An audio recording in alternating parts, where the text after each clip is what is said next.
बेटी की शादी में दहेज के रूप में माता पिता पैसे, गाड़ी, जेवर या आदि फर्नीचर जैसी चीजें देते हैं। लेकिन बिहार के सिवान जिले में एक ऐसा गांव है जहां बेटियों को दहेज में नाव दिया जाता है। दरअसल इसके कारण गुठनी प्रखंड के गुठनी बाजार से 2 किलोमीटर दूर स्थित तीर बलुआ गांव सभी के लिए चर्चा का विषय बना हुआ है।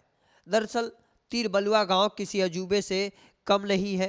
दरअसल यहाँ घर घर नाव है जिसका इस्तेमाल मछली मारने, मार्केट जाने, पशुओं का चारा लाने और नदी के दूसरे छोर में जाकर खेती करने के लिए होता है। लगभग इस गांव में 150 के करीब घर है और नाव की संख्या 100 से भी ज़्यादा है।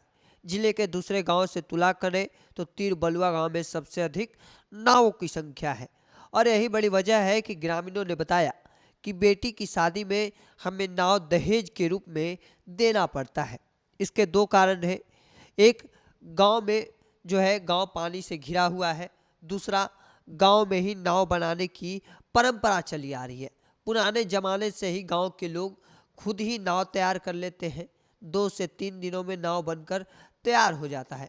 हालांकि ग्रामीण जो है उनका कहना है कि हम शादी में अपने दामाद को दहेज में नाव देते हैं। नाव ही हमारी सभी का सहारा है।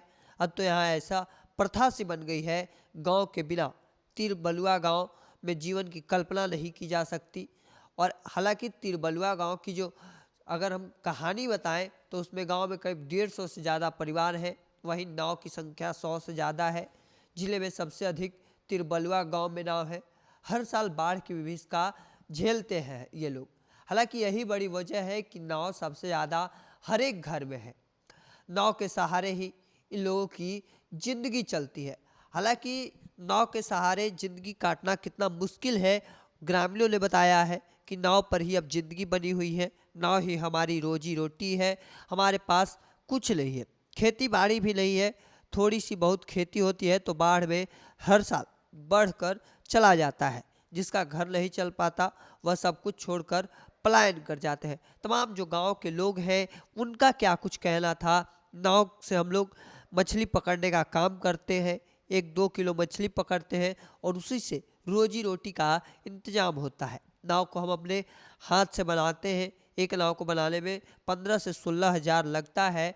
नाव बनाने में 2 से 3 दिन का समय लगता है और यही बड़ी वजह है कि जो नाव की तैयारी की जाती है वो मात्र 2 से 3 दिन में बनकर तैयार हो जाता है। हालांकि अलग अलग गांव में जाएंगे, जिले में जाएंगे तो आप सुनते होंगे कि नाव नहीं बल्कि हीरे जेवरात, गहना, तमाम जो चीज़ें हैं, फर्नीचर की सामानें, गाड़ी, वो दी जाती है दहेज में। लेकिन एक ऐसा गांव है सिवान में जहां पर लोग दहेज में नाव देते हैं। हालांकि इस चीज़ को लेकर आपका क्या मानना है कमेंट सेक्शन में रखिएगा। ऐसे ही तमाम खबरों के लिए द बिहारी टॉप को सब्सक्राइब कर लीजिए। फेसबुक पर देख रहे हैं तो लाइक और शेयर कर दीजिए। धन्यवाद।